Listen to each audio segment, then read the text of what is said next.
É isso aí, galera. Vamos lá. Mais uma live aqui pra nossa conta. 7h39 da manhã, 3 de agosto. Vamos lá. Mais uma, hein? Vamos que vamos. Sejam todos muito bem-vindos.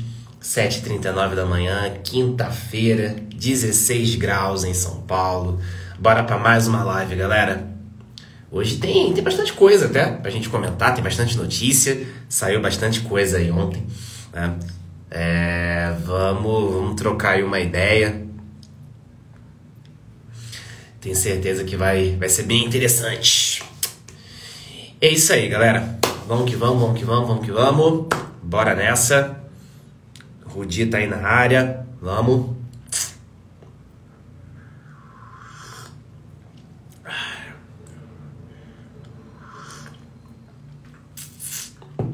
Isso aí, pessoal.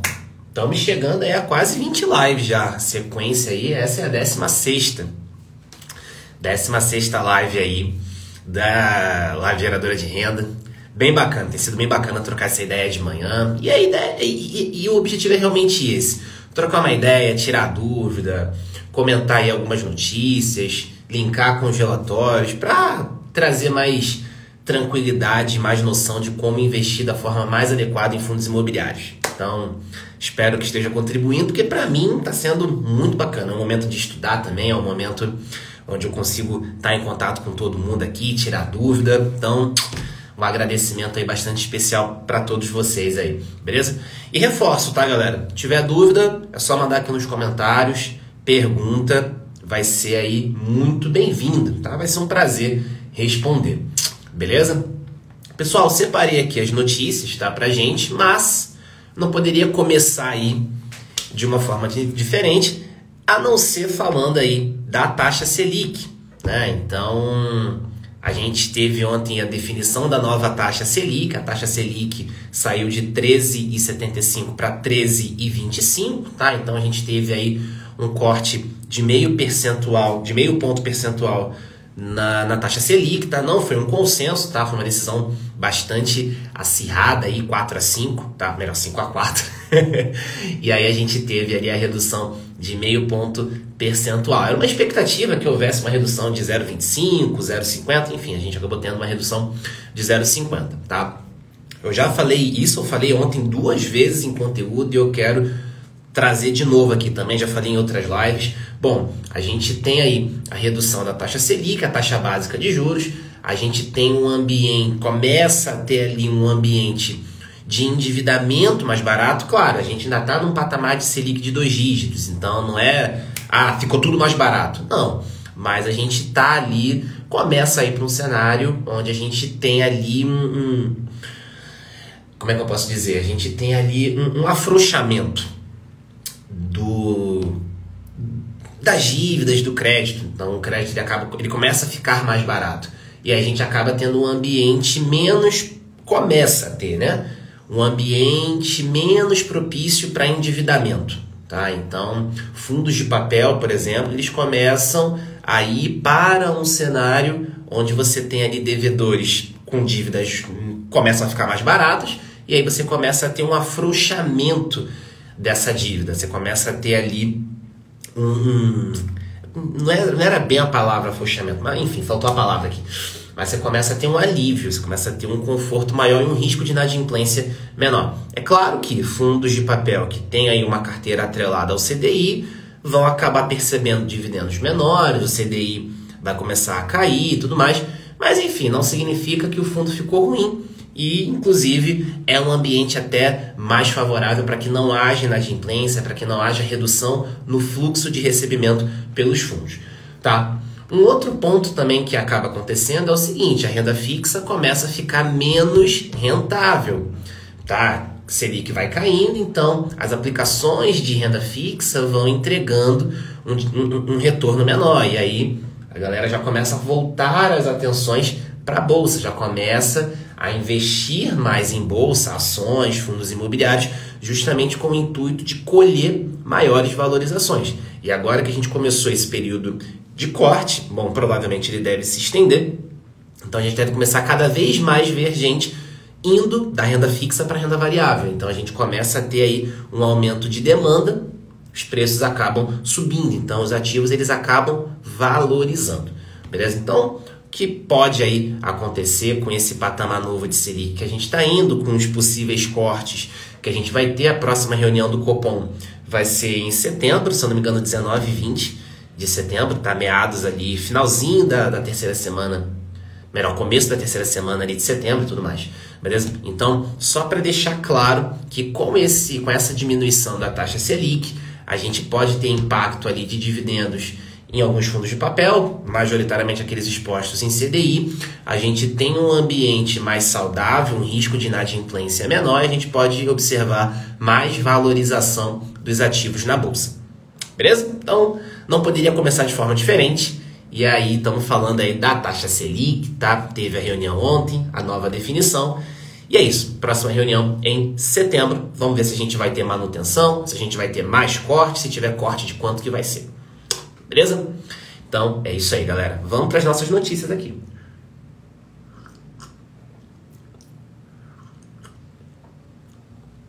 E galera, reforço, tá? Se tiver dúvida, é só mandar aqui nos comentários, vai ser um prazer responder, beleza? Ontem eu falei do KNRI11, que é um gigante do segmento de galpões logísticos e laje corporativa, ele é um fundo híbrido. E aí, ontem eu falei da redução que ele teve nos dividendos de agosto em relação a julho, tá? E aí saiu ontem uma notícia sobre ele, e aí tem mais um fato referente ao KNRI que eu acho que é bacana comentar. KNRI11 anuncia lucro de 31,4 milhões, tá? E reduz vacância em julho, tá? Então, é o mesmo fundo que eu falei ontem. Ele teve aí a diminuição dos dividendos, porque julho, como eu falei, final do primeiro, final do segundo semestre, a gente acaba tendo ali maiores pagamentos de dividendos. E aí, no mês seguinte, tá? Esses pagamentos a gente volta para o patamar normal. Então, em julho, a gente teve um pagamento mais alto, um pagamento fruto da atividade do fundo e de reservas acumuladas. Em agosto a gente foi para o patamar normal de dividendo, tá? Então não tem nada com que se preocupar. Inclusive, o fundo aqui ele anunciou uma nova alocação e aí uma redução na sua vacância. Então o fundo saiu de vacância de 3,19 e foi para vacância 3,01, ou seja, uma vacância muito baixa, tá? O fundo fez uma nova alocação e aí diminuiu um pouco mais a sua vacância. Eu vou trazer o relatório gerencial do KNRI, é um relatório recente, saiu no dia 1º, para mostrar isso para vocês, beleza? Então, ó, deixa eu pegar aqui o histórico de vacância e vou virar para vocês verem, tá? Então, isso que é bacana, entender que os dividendos podem ter esse fluxo, tá? Eles podem oscilar desse jeito, mas a gente precisa olhar para o histórico, a gente precisa olhar para os fundamentos do fundo. E aí quando a gente olha para fundamento, a gente vê que, cara, tá tudo bem. Não tem, a princípio não tem nada que tá pegando de ruim. Não é uma queda nos dividendos porque o fundo, sei lá, passou a ter vacância de 40%, tá com inadimplência. Não, não é o caso. Beleza? Não é o caso. Então, é bacana a gente sempre olhar o histórico. Eu vou compartilhar com vocês a tela aqui do KNRI11, ó. A gente tem aqui, ó, relatório gerencial do KNRI. Deixa eu colocar aqui tela cheia para ficar melhor. Então, ó, aqui, ó, é o histórico de vacância do KNRI, tá? Esse aqui é o último relatório do KNRI, beleza? Então, a linha azul clara é a linha de vacância física. A gente pode ver que a gente está num patamar realmente bem baixo de vacância, não é a menor vacância dos últimos 12 meses, a gente chegou a bater 1,74, tá? Agora a gente está com uma vacância de 3,01, tá? Mas ainda assim é uma vacância muito bem controlada, muito saudável, beleza? Aqui a gente tem, ó, o fundo ele tem mais de 95 inquilinos, beleza? E aí ele tem, ó, 20 imóveis. Então ele é um fundo híbrido, ele tem 12 lajes corporativas e 8 galpões logísticos, beleza? Esse aqui, ó, Bela Paulista, eu gravei lá, eu fiz um reel sobre ele, eu gravei na frente dele, na Paulista, beleza? E ó, tem outros aqui, dá até pra gravar aqui em outros lugares aqui. Aqui é pertinho e tudo mais, de onde eu moro, enfim. E aí, ó, outra coisa que é legal também a gente dar uma olhada, vencimento de contratos, tá vendo? Ó? cronograma de vencimento de contratos. A gente tem prazos longos aqui, tá? E ele comenta, o prazo médio dos contratos firmados pelo fundos é de quase 10 anos, beleza? Então aqui a gente tem uma boa previsão de geração de receita, uma boa previsão de geração de caixa, manutenção de dividendos, ó. 59% dos contratos vencem 2027 para frente, 22% vencendo em 2026. Beleza? Então, prazo médio aqui de quase 10 anos. Então, a gente tem muita segurança aqui. Deixa eu virar para mim. A gente tem muita segurança aqui, tá? Então, isso é só para reforçar que essa movimentação nos dividendos, ela acontece, tá? Principalmente aí em fundos de tijolo, tá? A gente pode ter ali alguma venda de imóvel no meio do semestre, aí o fundo decide pagar mais ali no final do primeiro, no final do segundo. Fundos de papel também podem fazer essa dinâmica, tá? Na verdade, qualquer fundo imobiliário pode fazer essa dinâmica, tá? Mas a gente vê isso acontecer bastante em fundo de tijolo, tá? Às vezes tem alguma venda, enfim, faz uma reserva e daí paga mais à frente, tá? Então, é importante a gente sempre olhar o histórico, beleza? Então, a gente vê que o fundo voltou para o seu patamar normal de dividendos e quando a gente olha para fundamentos, a gente vê um fundo com fundamentos muito sólidos, com fundamentos bem consistentes. Vacância baixa, boa diversificação de imóveis, a gente tem uma boa diversificação de inquilinos e vencimentos longos. Então, é um fundo que realmente não está com nenhum problema de fundamento aí, pelo que consegue ser observado. Beleza? Pessoal, dúvida? Só mandar aí nos comentários.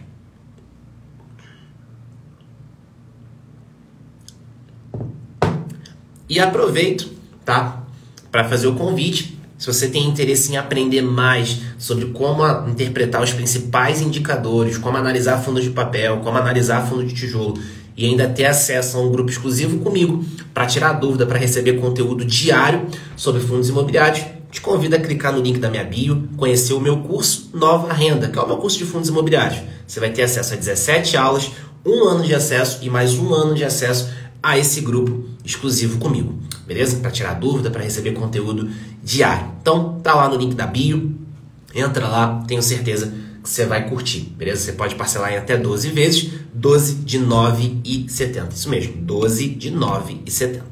Beleza? Então, é isso aí, galera. Vamos em frente. Então, KNRI, a gente fechou aqui, acabamos de falar, tá? Tem uma outra notícia também que é sobre diminuição de dividendos, que envolve o HGRU, tá? Em relação ao mês passado, o fundo pagou aí R$ 1,40 no mês passado, ele vai pagar 85 centavos nesse mês de agosto, tá? Uma queda de 39% nos dividendos. Só que, de novo, R$ 1,40 foi um patamar não recorrente, tá? 85 centavos é o patamar recorrente do HGRU. Então, a gente só teve aí um retorno para o patamar recorrente do fundo. Deixa eu fazer a mesma coisa que eu fiz com o KNRI. Vou trazer aqui o relatório do HGRU para que vocês possam dar uma olhadinha. Então também é um fundo muito robusto, é um fundo bastante consolidado. Ele é do segmento de renda urbana, tá? Então ele investe aí em lojas de rua, coisas desse tipo, tá? E aí a gente vai ter aqui, ó, um fundo também bastante robusto. Vou pegar o último relatório gerencial que foi lançado, tá? Que é referente a junho, beleza? Para a gente poder estudar aqui um pouquinho dos principais indicadores aí do HGRU. Então, deixa eu virar aqui para vocês, para a gente poder ver. Então, ó, HGRU, tá? Ó, é um fundo que tem aqui uma alavancagem muito... Opa, acabou avançando aqui. É um fundo que tem uma alavancagem aí muito controlada, 4,1%, uma alavancagem baixa. Tá? A gente está com uma vacância aqui atualmente de 1,1%, uma vacância física, uma vacância também bem controlada, bem baixa, beleza? Aqui a gente tem o histórico de resultado, tá? De rentabilidade do HGRU frente ao IFIX, frente ao CDI, tá? Esse aqui é um fundo que começou em 2018, beleza? Aqui a gente tem aqui a carteira, posição de patrimônio líquido, e aqui a gente tem o histórico de vacância. Então a gente vê que o fundo rodou por bastante tempo em vacância zero e aí desde dezembro está com 1% de vacância, tá? Mas é um fundo que tem uma vacância muito baixa, então não é momento de se preocupar, saiu de 0 para 1%, então não tem que se preocupar aqui, tá? A gente tem um prazo médio de contratos de 10 anos, tá? Era de 12 anos, eu até coloquei isso ontem no Story, né, que eu recebi uma pergunta lá sobre o HGRU e o TRXF, que são dois fundos que são concorrentes, tá? Eles investem aí na mesma estratégia, tá? Então eu coloquei até lá no Story que o prazo médio era de 12 anos, era de fato 12 anos, agora a gente está no prazo médio de 10 anos, tá? Então fica aqui até uma errata, beleza? Então a gente tem um prazo médio aqui de 10 anos, KNRI, um prazo médio lá de 9,9 anos, então realmente a gente tem aqui um fundo com uma boa previsão de geração de receita, tá? Exposição por locatários, a gente tem 39% aqui da carteira da receita vindo de Carrefour, um pouquinho vindo de Edux, um pouquinho vindo de Pernambucanas, Anima, beleza? Tipicidade de contratos, 80% contratos atípicos, então a gente também tem um pouquinho mais de segurança numa rescisão de contratos, tá? Aqui comentando um pouquinho sobre a alavancagem, a necessidade de caixa aí pelo fundo, beleza? Cronograma de amortização, parará. Os imóveis, então a gente vê que realmente são muitos imóveis, tá? Espalhados aí pelo Brasil, Rio, Bahia, São Paulo, tem um monte, Paraná aqui também, Minas, Paraíba, Rio Grande do Norte. Então a gente tem imóvel aqui em um monte de estado, beleza? Show de bola. Vamos lá. Vamos virar aqui. Pronto.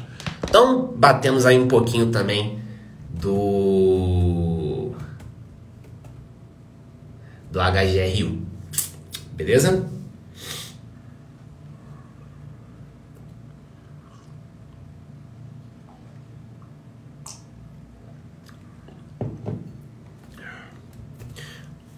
Pessoal, dúvida? Tranquilo?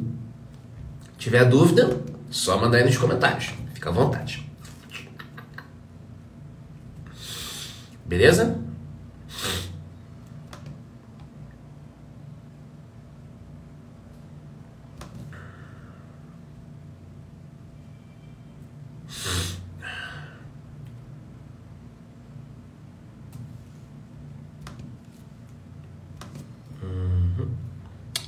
Dúvidas?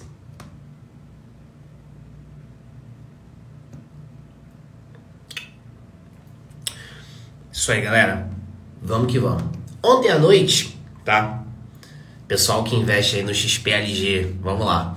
Ontem à noite saiu um fato relevante. Ontem, 11h10 da noite, saiu um fato relevante do XPLG falando aí de uma nova locação, tá? Então o fundo aí fez a locação de um dos seus imóveis, tá? Situado aí em Duque de Caxias, que era a cidade que eu morava, lá no Rio de Janeiro. Morei boa parte da minha vida em Duque de Caxias, depois fui morar na Zona Sul do Rio, agora aqui em São Paulo.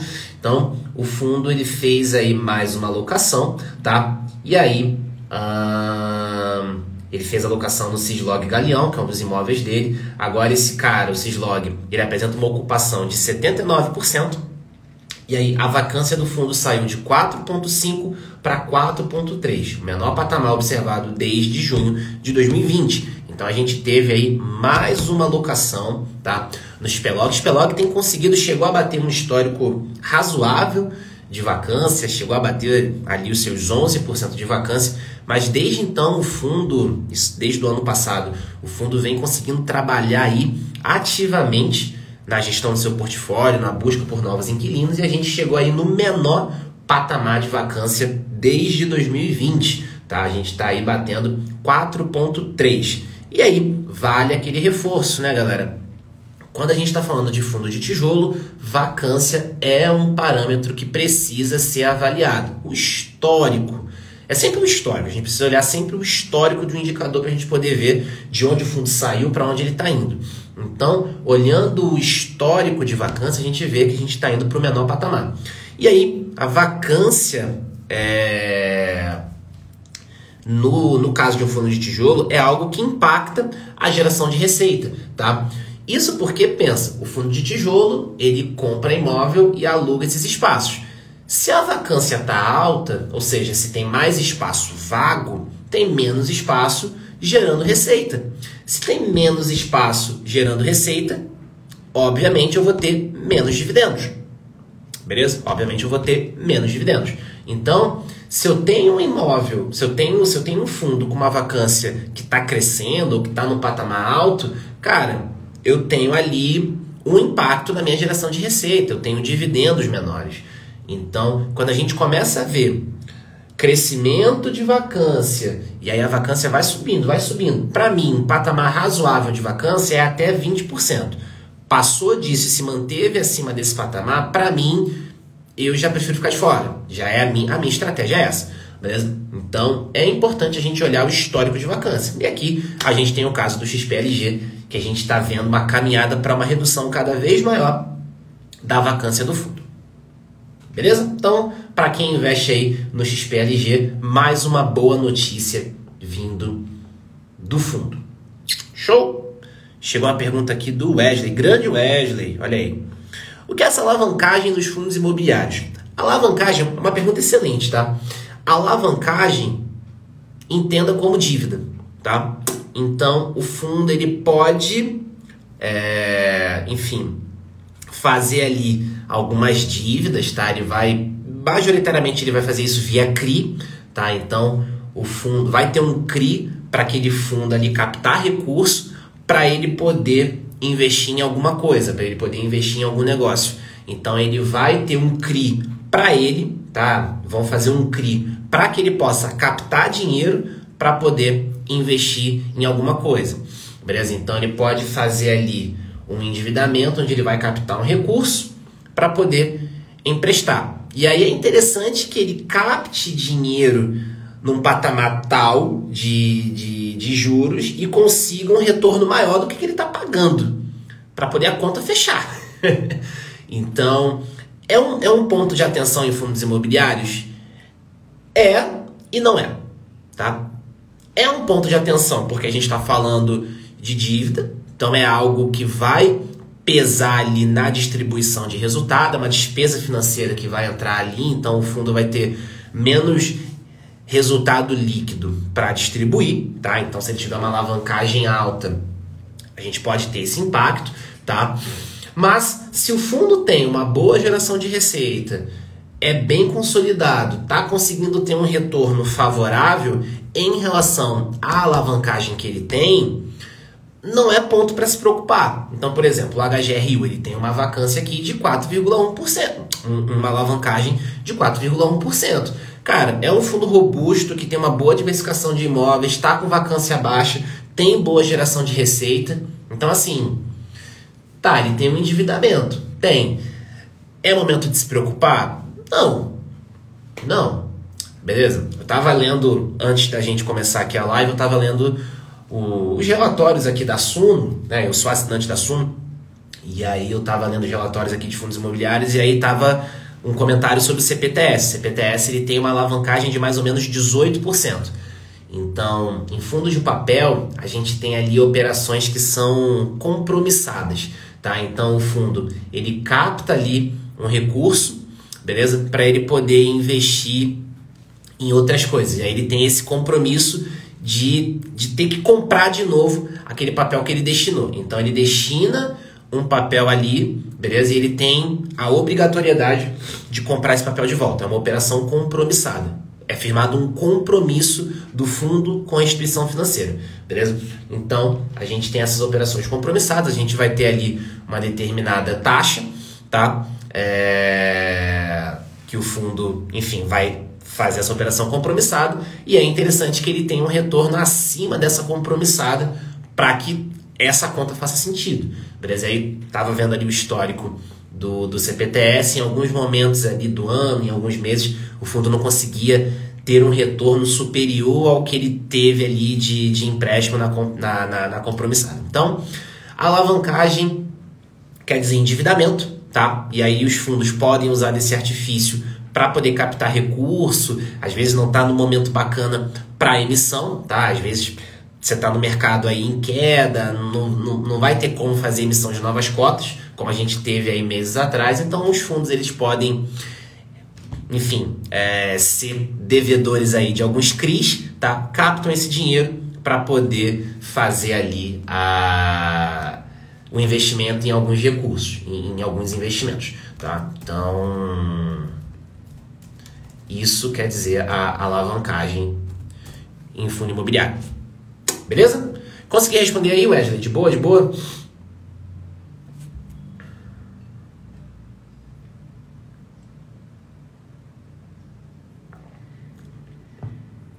Então, ó, só para mostrar aqui a definição de compromissada, só para você entender, tá? É muito comum em fundos de papel, tá? Por isso que é bem comum, às vezes, você encontrar um fundo... Fundos da Quineia tem muito isso. Você vê ali um patrimônio superior a 100%. Beleza? Por causa das operações compromissadas. Então, ó, a operação compromissada funciona como uma espécie de aluguel, em que é concedida a posse de um título temporariamente a outro titular. O vendedor é beneficiado com o levantamento de recursos no momento da venda. Então, o fundo ele disponibiliza uma parte ali dos seus investimentos, tem ali uma certa taxa, tá? E aí ele consegue captar o recurso, só que ele tem a obrigação depois de comprar esse título de volta. Beleza? Então, isso é uma operação compromissada. Show? Então, a gente acaba tendo ali essas operações em alguns fundos de papel, tá? Em fundos de tijolo, a gente vê ali ele entrando num CRI, tendo um CRI para ele, tá? Tendo um título para ele, para que ele possa levantar esse dinheiro e investir. E aí, de novo, vai fazer sentido se ele conseguir alocar esse dinheiro em estratégias que gerem um retorno maior do que ele está captando. Beleza? Foi até uma conversa que eu tive quando a última visita que eu fiz à gestora foi a 20. E aí eu conversei com o João lá, João Gabriel, e aí ele tava falando, cara, a gente tem lá uma certa alavancagem no fundo e tudo mais, mas a gente tem conseguido captar esse dinheiro a uma taxa baixa, tá? Uma taxa mais baixa, e o retorno que a gente está tendo, ele paga o que a gente precisa dispor ali de dinheiro para pagar essa dívida, e eu ainda tenho um saldo positivo. Ou seja, então, o investimento que o cara fez com aquele dinheiro que ele captou, o retorno que ele tem, ele consegue pagar a dívida e ainda tem um spreadzinho para colocar mais dividendos. Beleza? Então, você vê que realmente é uma estratégia que está funcionando desse jeito. Então, os caras estão captando a uma taxa menor, estão investindo em algo que está dando um retorno maior e estão aí conseguindo pagar a dívida com o que está sendo gerado de retorno e ainda tem um spread ali para dividendos. Beleza? Então, a alavancagem é um ponto interessante. Cada fundo vai ter ali, pode ter a sua alavancagem, tá? E aí é momento de se preocupar se o fundo tem uma alavancagem muito alta, se ele não está conseguindo gerar receita. Então, aí você tem realmente um ponto de preocupação. Mas uma alavancagem bem feita, num fundo bem consolidado, você pode ter ali uma geração de muito valor para o cotista. Beleza? Vertinho da 96. Bom dia, você acertou, a taxa Selic caiu. Era a expectativa do mercado, né? Poderia não cair, mas enfim, era um consenso que fosse cair ali entre 0,25 e 0,50, caiu 0,50, tá? Não foi unânime, mas enfim, caiu. Então, é isso. Beleza? Pessoal, dúvidas? Tranquilo? De boa? De boa? Wesley, acho que ficou claro aí pra você, né? A questão da compromissada, a questão da alavancagem, né? Show de bola. Então, pessoal, a alavancagem exige ali uma análise um pouquinho melhor para saber se de fato tá um patamar saudável, não tá. Então, não é como eu falei, né? Eu falei isso ontem. Não dá para ter uma postura generalista, tipo, a alavancagem é ruim. Não, às vezes aquela alavancagem ali tá gerando muito valor. Por exemplo, como foi o que o João trouxe aí quando eu visitei lá a 20, ele falando lá do vinho no 11. Tá? Então, não é porque tem alavancagem que é ruim, tá? Aquela alavancagem ela pode estar muito bem controlada, muito bem feita, gerando um baita valor para o fundo.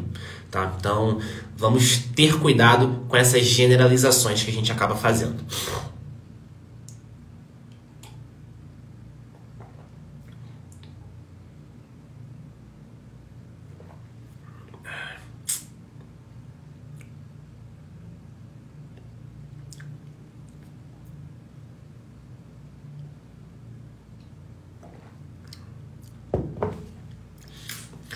é isso aí, pessoal.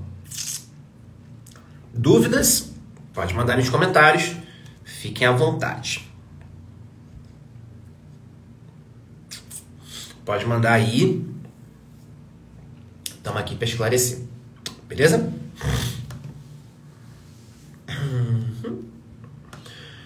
Então a gente já falou aí sobre a queda da Selic. Já falamos aí do KNRI. Já batemos o relatório gerencial do KNRI. Já batemos aí HGRU também. Falamos do relatório aí do HGRU. Tá? Falamos do XPRG também, que teve redução de vacância. Já respondemos sobre a alavancagem. Vamos lá. Então, saiu ontem também uma notícia aqui. E ela casa bem aí com o momento que a gente está vivendo de valorização dos fundos imobiliários. A notícia é a seguinte, é uma fala. As oportunidades em FIIs estão escassas, afirma banco. Veja as opções. Tá? Aqui é uma notícia que fala da carteira recomendada de fundos imobiliários do Banco do Brasil. Tá? E aí, 2 analistas lá do banco falam: com a recente valorização das cotas dos fundos e uma possível queda de rendimento dos fundos de papel, as oportunidades em FIIs estão mais escassas, principalmente no curto prazo. E aí, galera, a gente precisa ter em mente que é o seguinte: quando a gente está investindo em fundos imobiliários, a mentalidade ela precisa ser de longo prazo, tá? Então eu tenho que olhar para o longo prazo, longo prazo não é semana que vem, não é no próximo mês, né? Eu tive essa semana na terça-feira, fiz uma live com um grande amigo, que é o Juvenal, tá? Uma das referências para mim também em fundos imobiliários. E o Juvenal, nas palestras dele, ele traz uma frase que eu acho sensacional. Ninguém compra um imóvel pensando em vender na semana seguinte ou vender no mês seguinte. Você compra um imóvel para ficar anos com esse imóvel, pelo menos aí uns 5, 10 anos com o imóvel. Fundo imobiliário deveria ser a mesma coisa, você levar para perpetuidade, beleza? Então, as oportunidades elas estão mais escassas. Estão escassas. Cara, eu não diria dessa forma. Eu diria que a gente não tem mais o mar de oportunidades que a gente teve aí meses atrás, quando a gente estava ali com o IFIX a 2.900, tá beirando ali os 3.000, tá? Então, realmente, a gente tem agora fundos que estão mais caros, fundos que se valorizaram, mas a gente ainda tem oportunidade em fundos imobiliários. Você ainda encontra fundos que estão com PVP abaixo de 1, você ainda consegue encontrar fundos de tijolo, e aí fazendo lá o Gordon, considerando as premissas, você ainda consegue encontrar fundos que estão com um preço teto, que o preço do mercado ainda não bateu o preço teto, de acordo com essas premissas, beleza? Então, a gente tem... Eu não diria que as oportunidades elas estão escassas, tá, galera? A gente pode ter aí, de fato, oportunidades... A gente pode ter menos oportunidades ou, enfim, a gente tem um ponto de entrada mais caro do que a gente tinha realmente meses atrás. De fato, meses atrás a gente tinha tudo muito mais barato. Isso é evidente, tá? Hoje, que a gente tem aí um cenário de maior valorização, de fato as coisas elas estão mais caras, tá? Mas a gente ainda encontra oportunidades, tá? A gente ainda tem oportunidades, beleza? Então, enfim, eu não concordo muito com essa questão das oportunidades estarem escassas. Não existem ainda boas oportunidades de compra em fundos imobiliários, tá? É claro, a gente vai precisar ali ser um pouquinho mais seletivo nesse momento aí de valorização, e a gente tá caminhando para um cenário ainda de maior valorização, muito por conta desse começo aí de ciclo de cortes da Selic. Então a gente de fato agora vai começar a ter mais precificação de corte, tá? Antes dos cortes a gente estava precificando expectativa, agora a gente de fato já vai começar a precificar corte, porque isso já está acontecendo, tá? Então o mercado provavelmente já deve perpetuar esse movimento, tá? De vai ter mais corte na Selic, então a gente com certeza Desculpa, a gente provavelmente vai, não dá para ter certeza em fundo em renda variável, a gente provavelmente vai começar a ter ali uma valorização maior desses ativos, tá? Então, a gente pode ter ali ainda mais valorização nesses investimentos. Isso em ações, isso em fundos imobiliários, tá? Então, é importante a gente também fazer ali a nossa reservinha de caixa. Galera que tá comigo na mentoria aí, eu vi que o Michael acabou de entrar aí também. Não sei se ele tá aí ainda, grande Michael, tá na mentoria. A gente conversa bastante, né? O acompanhamento de investimentos, a gente fala bastante sobre manter uma reserva de caixa para aproveitar a oportunidade, tá? Então, nesse cenário de maior valorização, existem oportunidades. É óbvio, elas não estão tão escancaradas como elas estavam meses atrás, quando a gente estava num cenário ainda de estresse, tá? Mas é evidente que a gente ainda tem oportunidade, mas também é evidente que é importante fazer ali uma reserva de oportunidade para quando a gente tiver ali algum estresse, alguma coisa, a gente ter um dinheiro para comprar num preço menor, beleza? Então, oportunidades estão mais escassas? Discordo, a gente ainda tem boas oportunidades. Não no mesmo nível de meses atrás, mas elas ainda não estão escassas. Beleza? Chegou uma pergunta aqui. Anderson, eu tenho 5 cotas do Fiagro XPCA11, que vai me pagar 2 centavos por cota. Você acha um bom Fiagro? Acho sim, tá? Só que aí é que entra o ponto. Você acha um bom Fiagro? Porque no final do dia, pode ser que eu ache um fundo muito bom e você não ache, tá? Da mesma forma que você pode achar que um fundo é muito bom e eu não achar.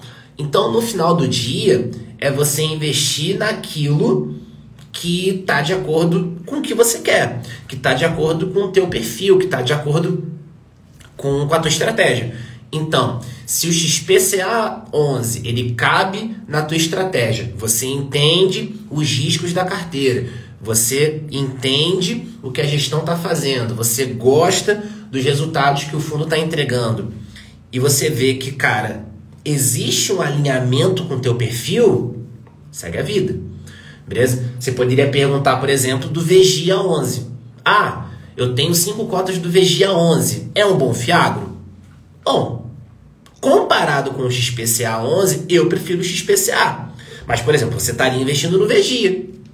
Ah, então eu vou vender porque o Anderson falou? Não. Que fique claro que não se trata, nenhum fundo que eu falo aqui se trata de recomendação de compra ou venda, tá? Então, no final do dia, ele tem que fazer sentido para você. Se você gosta do fundo, se você entende os riscos e está confortável com isso, segue a vida, beleza? Eu posso não gostar e tá tudo bem. Da mesma forma que eu posso ter um fundo que você não curte e tá tudo bem também.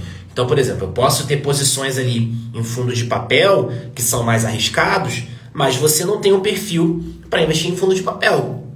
Tá tudo bem, tá? Então faz muito mais sentido você investir naquilo que você tem tranquilidade, naquilo que você entende, do que você ficar fazendo o que tá todo mundo fazendo e não ficar confortável, tá? Então, eu acho um bom Fiagro?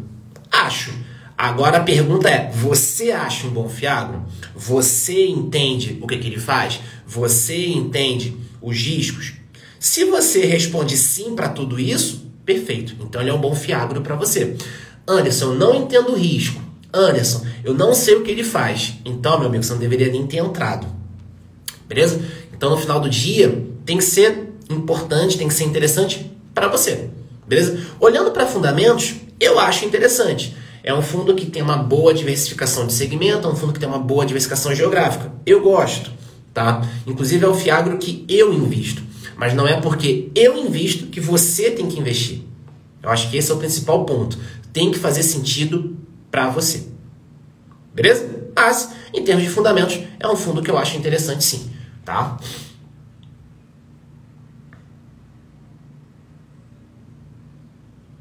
Eu acho um bom Fiagro. Obrigado por explicar direitinho. É isso. Tá? Então, no final do dia, galera, é importante. A galera pode achar, porra, mas você dá resposta evasiva. Não é evasiva, porque no final do dia, cara, tem que fazer sentido para quem está investindo.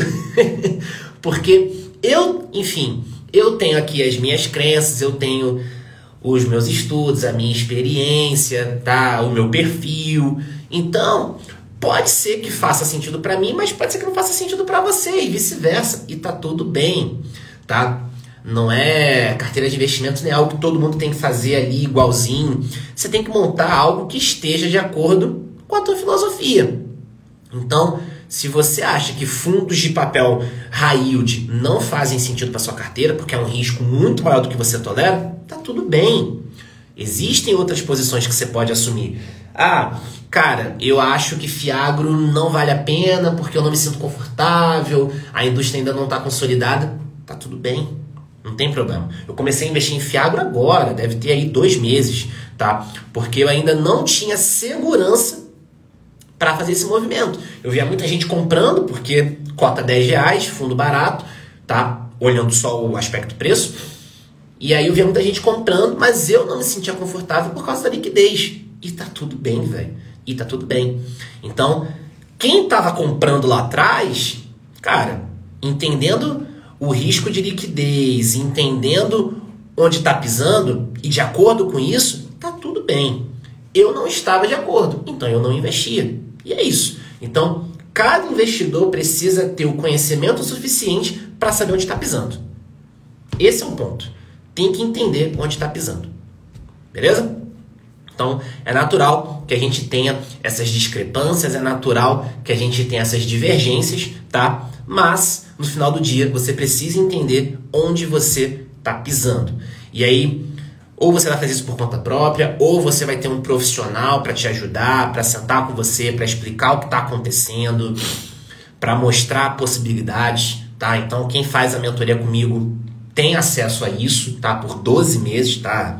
Inclusive, já vi aqui alguns mentorados meus aqui. Então, é isso. Ou você vai fazer por conta própria, mas você vai ter que desprender ali um pouquinho de tempo, vai ter que desprender ali um pouquinho de atenção, investir um pouco mais em curso, enfim, em eventos, para você poder ter essa autonomia. Vai ter que gastar um tempo para fazer isso. Ou você vai ter ali a ajuda de alguém para poder te orientar, algum profissional para poder te orientar, para poder entender o teu perfil, entender a tua carteira e poder caminhar. Beleza? Mas é isso. Cada pessoa vai ter uma carteira, porque cada pessoa tem um perfil, cada pessoa tem um objetivo.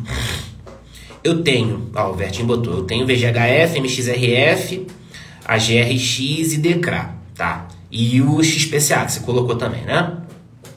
Então a tua carteira, ela tá majoritariamente, se for só isso mesmo, em crédito. Crédito imobiliário, crédito de agronegócio. Tá? Então você está aí realmente com um risco, uma carteira bem mais arriscada. Tem ativos aqui que não tem liquidez acima de R$1 milhão, tá? Então vale a pena você pensar em outros ativos, tá? Porque você, do jeito que você colocou aqui, a sua carteira está 100% exposta em crédito. E a gente ainda, claro, a gente começou a ter queda de Selic, mas a gente ainda está no ambiente de Selic de 2 dígitos.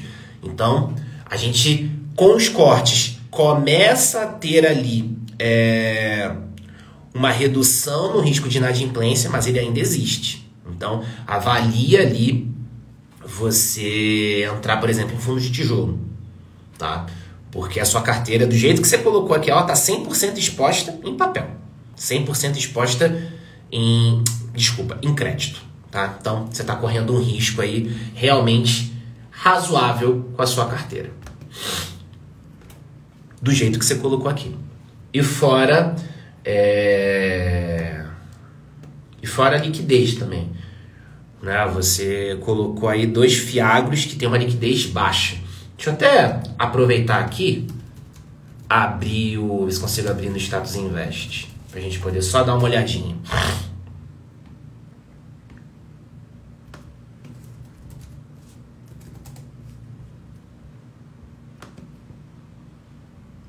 Pegar aqui o AGRX, só para dar uma olhada.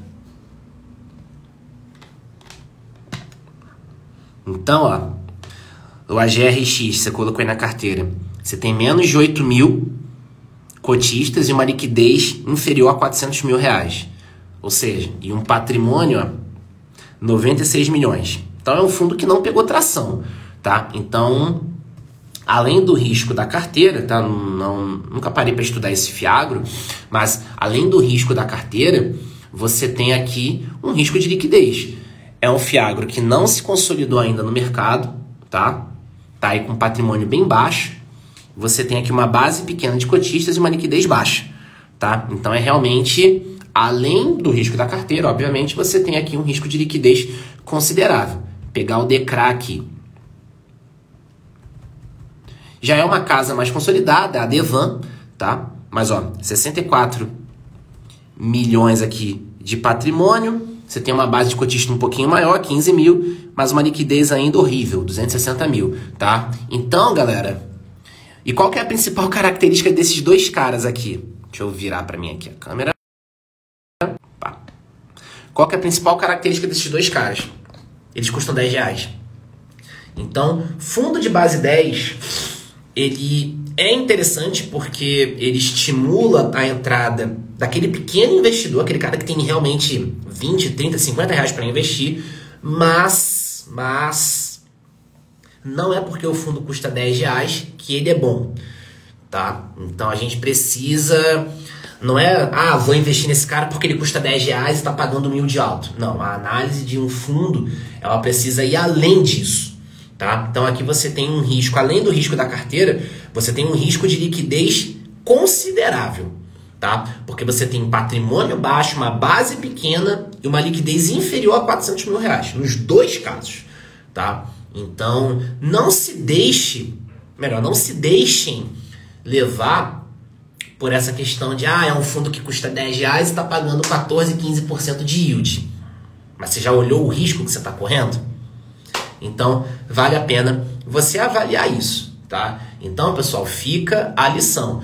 Não entre em fundos só porque o dividend yield dele está alto e ele custa R$10, tá? Olhem os fundamentos, olhem a carteira, olhem a liquidez, vejam se é um fundo que já está se consolidando, que já está consolidado, tá? Porque você acaba entrando, só porque custa R$10 e está pagando 1.000 de alto, você acaba entrando ali num fundo com um risco muito maior e desnecessário, tá? Então, cuidado com essa ilusão aí, é um yield alto, custa 10, vale a pena. Não necessariamente, tá? Muito cuidado com esse tipo de investimento. Então a gente pegou dois Fiagros aqui da carteira aí e a gente viu que a liquidez deles péssima ainda, tá? Patrimônio inferior a 100 milhões, liquidez inferior a 400 mil, uma base inferior a 20 mil. Então, realmente a gente tem um risco aqui mais alto. Beleza, pessoal? Tranquilo, de boa?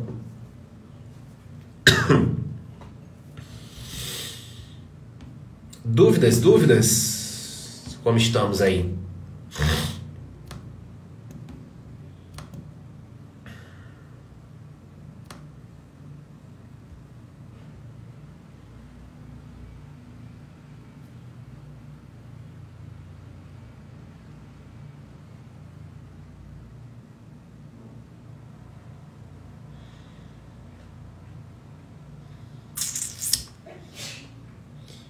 Em ações eu tenho...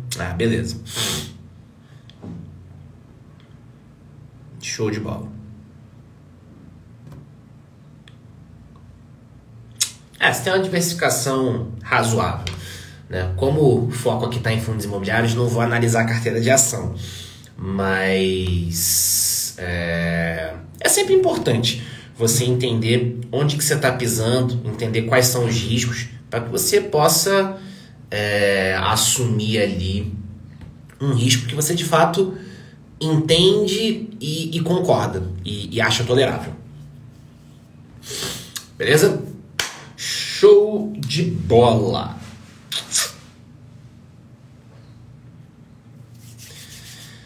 É isso aí, galera. Saiu uma notícia aqui agora sobre o BRCR11 e eu acho que é bacana a gente comentar. A gente falou sobre vacância minutos atrás. Eu acho que vale a pena a gente comentar desse fundo também, que é um fundo que eu já recebi em alguns momentos aqui em caixinha de perguntas, que é sobre o BRCR11, tá? É um fundo de laje corporativa gerido pelo BTG. Tá aqui, ó. BRCR11 aumenta a vacância em junho e paga dividendo de 8,3% ao ano, tá? Então, a vacância subiu aí para 22,4%. tá? Então, esse é um fundo, o BRCR11, ele é um fundo que tem tido ali uma certa dificuldade para conseguir alugar os espaços que ele tem vago, tá? A mesma coisa o HGRE, por exemplo, tá? O HGRE também tem feito algumas vendas de imóvel, tentando fazer ali um giro de portfólio. Então, o BRCR ele é um fundo que vem aí patinando numa vacância de mais ou menos ali 20, 22, 25%, tá? Então, de novo, é importante a gente olhar o histórico de vacância para que a gente possa ali entrar em fundos que tenham um patamar mais baixo, porque vacância alta significa menos receita, menos dividendos, tá? Então, sei que algumas pessoas aqui, elas curtem, né, o BRCR, estudam o BRCR, então saiu essa notícia, vale a pena comentar. Deixa eu pegar o relatório gerencial aqui rapidinho do BRCR para poder comentar. Enquanto está abrindo aqui, eu vou respondendo algumas perguntas que chegaram. Qual site que você usa para ver fundos imobiliários? Status Invest funciona bem, tá? O FIS.com.br, que é onde eu pego as notícias, são 2 sites que funcionam bem. Você gosta de fundo de ação? Cara, não invisto em fundo de ação, eu invisto em ETF, tá? A principal parada de fundo de ação é você ver a solidez ali da gestão e o quanto que você está tendo de retorno comparado com o Ibovespa. Porque existem fundos de ação onde você paga uma taxa absurda de administração e o fundo não consegue nem superar o fundo não consegue nem superar ali o benchmark dele. Então, assim, vale a pena você avaliar o quanto que você está pagando de taxa de administração, o retorno frente ao benchmark do fundo, né, frente ao indicador que o fundo tenta superar. Tá? Então, gosto. Mais ou menos. Tá? Cada caso é um caso. Existem fundos aí com taxas gigantes que não conseguem superar o Ibovespa. Então, cara, se é para você pagar uma taxa gigante e não superar o Ibovespa, investe no ETF. Taxa é menor, vai replicar o mercado e não tem estresse. Beleza? Deixa eu pegar aqui o BRCR para a gente poder dar uma olhadinha no histórico dele de vacância. Deixa eu pegar aqui. Paraná. Aqui, ó. Deixa eu mostrar aqui para vocês.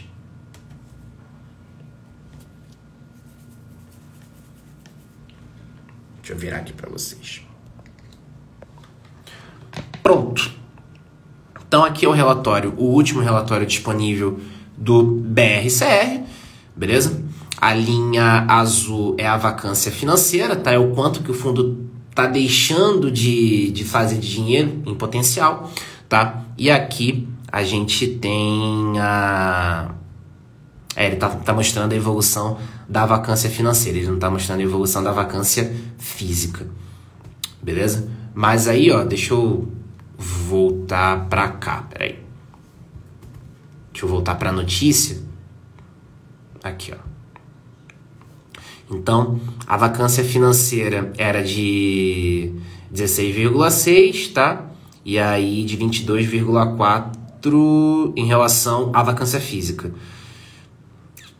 Ele não comenta aqui. Ele só fala que, na verdade, da saída de um inquilino, tá? Mas a gente consegue ver, deixa eu pegar o relatório de novo, a gente consegue ver, tá, que é um patamar realmente alto aqui, né, de vacância, tá? E a gente teve mais esse aumento. Então é um fundo que tem realmente tido uma certa dificuldade para conseguir melhorar esse patamar de vacância física, de vacância financeira, tá? Então, enfim, existem outros fundos que você pode comparar do mesmo segmento, Vino, o próprio HGRE, o PVBI, que também teve um aumentozinho de vacância, que foi para 7,7, saiu de 3 para 7,7, mas, enfim, vale a pena para você comparar, tá? Eu queria trazer aqui o histórico de vacância física, que é só o histórico de vacância financeira, a gente vê que é realmente um patamar razoável aqui de vacância financeira. E aí teve mais essa saída, então a gente vai ter aí um aumento na vacância física e financeira, beleza? Deixa eu virar aqui pra mim. Pronto. Show de bola. Tem algum fundo de tijolo de R$10? Cara, de cabeça agora, eu lembro do Galdro, tá? Que é um fundo da Guardiã de galpão logístico, tá? Vi no 11, tava para ter a assembleia dele para poder votar a mudança dele de base, né? De base, ele custa hoje na casa de 47, 48 reais, então ele sairia para base 10, então você teria aí mais um fundo de tijolo nessa base, tá? Mas fundo de tijolo em base 10 não é muito comum. A gente tem mais fundo de papel, fiagro em base 10. Quem sabe mais para frente a gente começa a ver ali fundo de tijolo, mais fundo de tijolo indo para base 10 para aumentar a liquidez, para fomentar o mercado, tá? Mas, cara, já que eu tô entendendo que seu aporte ele é pequeno, tá? Já que você tá perguntando e você tem um monte de fundo de base 10, avalie se fundo de fundo não faz mais sentido. Já que teu aporte é pequeno, você acaba tendo ali uma diversificação, tá? E eu já fiz até um vídeo sobre isso, tá? Se você tem um aporte ali pequeno, cara, pode fazer mais sentido você entrar num fundo de fundo, porque você otimiza a tua carteira, você otimiza o teu recurso. Então, ao invés de você sair comprando um monte de coisa pingada, cara, você pode entrar ali no fundo de fundo, uma única cota. Você tem diversificação na sua carteira e você acaba otimizando o teu recurso. Então, ao invés de você sair distribuindo para um monte de lugar, você foca num lugar que vai te entregar diversificação, que vai te entregar renda passiva. E aí vai, hoje uma cota de fundo tá ali na casa de uns 70, 80 reais. Então, se o teu aporte ele é pequeno, pode fazer mais sentido do que você sair comprando um monte de coisa de 10 reais. Tá? Então, você vai ter ali uma diversificação mais bem feita. Beleza? Então, avalia aí se não faz mais sentido para a tua carteira. Beleza?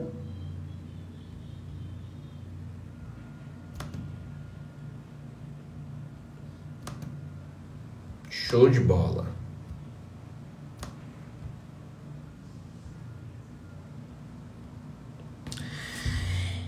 É isso aí, pessoal. Quase uma hora de live, hein? Estamos batendo quase uma hora. Se não já bateu uma hora. Muito bom, muito bom.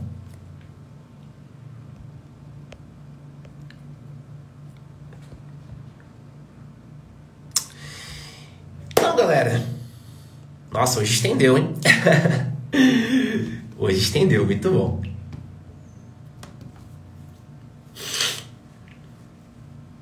Então, pessoal, é isso. Tá? Então, trouxe aqui tudo, comentei aqui tudo que eu tinha separado para falar. A gente falou de bastante coisa, inclusive. A gente falou de Fiagro, a gente falou de Selic, a gente falou do KNRI, do XPLG, do HGRU. Falamos de bastante coisa. Falamos de alavancagem de fundos imobiliários. Muito bom, muito bom. É isso aí, galera. Então, obrigado aí pela participação de todo mundo. A live vai ficar salva, então quem não conseguiu assistir tudo vai poder assistir depois, com calma, pausando, fazendo as anotações, tá? Reforço aqui, tá? Se você tiver interesse em aprender mais sobre fundos imobiliários, te convido a clicar no link da bio. Você tem lá um curso disponível com 17 aulas, com os principais indicadores, para te mostrar como analisar fundo de papel, como analisar fundo de tijolo. Você também vai ter acesso por um ano a um grupo exclusivo para tirar suas dúvidas, para receber conteúdo diário sobre fundos imobiliários. Beleza? Então, se você tiver interesse em aprender mais, vem para o Nova Renda. Tenho certeza que você vai gostar bastante do conteúdo, tá? Você pode parcelar em 12 vezes, 12 de R$ 9,70. Show? Grande Pati chegou. Bom dia. Mas pera que já tá acabando aqui. Mas muito bom dia, minha amiga. Seja bem-vinda aí. Hoje foi quase uma hora de live aí. Então, galera, para quem tiver interesse, chega aí no Nova Renda. Eu tenho certeza que vocês vão gostar do conteúdo. Um ano de acesso ao curso, um ano de acesso ao grupo exclusivo. E aí vocês vão poder aprender como investir aí da forma mais adequada em fundos imobiliários. Beleza? Pessoal, então, muito obrigado pela atenção. Muito obrigado aí por todas as perguntas, pelos comentários, tá? Vamos em frente. Contem comigo. Amanhã tem mais, tá? No mesmo canal, no mesmo horário, tá? trazer mais um pouquinho de conteúdo, um pouquinho mais de insight, um pouquinho mais de notícia e vamos em frente, galera. Beleza? Então, pessoal, muito bom dia, boa quinta-feira, bom trabalho para todo mundo. Nos vemos por aí. Valeu!